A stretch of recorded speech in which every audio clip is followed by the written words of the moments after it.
Okay, so it's been quite a while since I made any of these videos.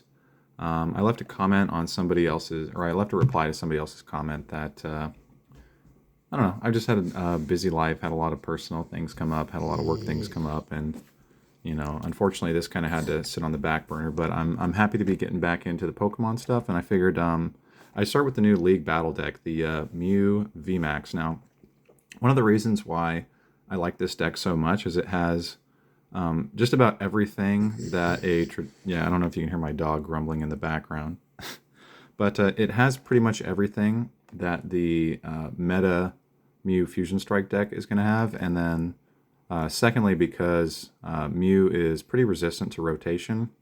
So yeah, we're going to get into this here in just a second.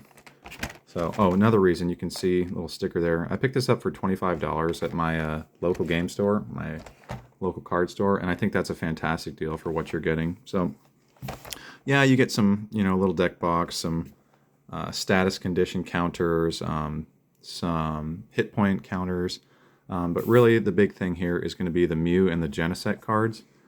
These cards were significantly more expensive before this deck came out, and I really appreciate the way that the Pokemon Company is so good at creating these league battle decks that contain, the majority of what a meta deck would, and it makes a lot of the more expensive staples that go into these quite a bit more affordable. Like specifically the Mew VMAX, Mew V, Genesect Vs, and then also the Battle VIP passes, which of course this contains four.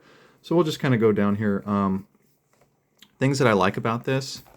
All of the staple cards, like item cards, energy cards, are included in here. The big ones being Cram-O-Matic, Battle VIP Pass, and Power Tablet, as well as the Double Turbo Energy and the Fusion Strike energies. I haven't really seen a lot of play or a lot of lists playing the Psychic Energy. Mostly I'm seeing Fusion Strike Energy and Double Turbo Energy as the only energies that are being run. But other than that, Meloetta here is good. Usually I don't see more than 2 to 3 being played, so you have all 3 of those that you need.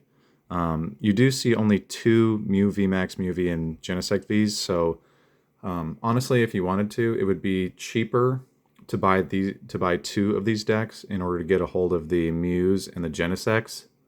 Right now, I think that'd probably run you close to about $50. It would be cheaper than what it used to cost to purchase this deck. The Mews, both V and VMAXs, and the Genesects used to be quite a bit more expensive. So for that reason, if you kind of look at the scope of, it used to cost more than buying 2 of these decks, and then you end up with all these great staples that you can sell. Like you can sell the extra play sets of the Double Turbo Energy, the Power Tablets, Alessa Sparkle, that's another one I think I forgot to mention that's good. This just has all kinds of staples that you can resell to kind of recoup the cost of that second League Battle deck that you might purchase to make up for the only having 2 of the Mew VMAX, Mew V, and Genesect V. Or, thankfully, because they're so much cheaper now, you could just pick up 2 copies of each. I think that Genesect is Genesect V is around $1 to $2. Mew V is around $1 now, and I think Mew VMAX is anywhere from $2 to $5, and all 3 of those cards were more expensive before the printing of this deck. So good job, Pokemon Trading Card Game Company, for making sure that you have good meta decks with lots of staples that are affordable and make it easy for everybody to access the game. I'm also a pretty big Magic the Gathering player, and one of the main complaints I have is that it's not an affordable game for people to get into if you're interested in the competitive scene. Budget decks they just don't feel as powerful as they used to. So it's one of the reasons why I ended up playing this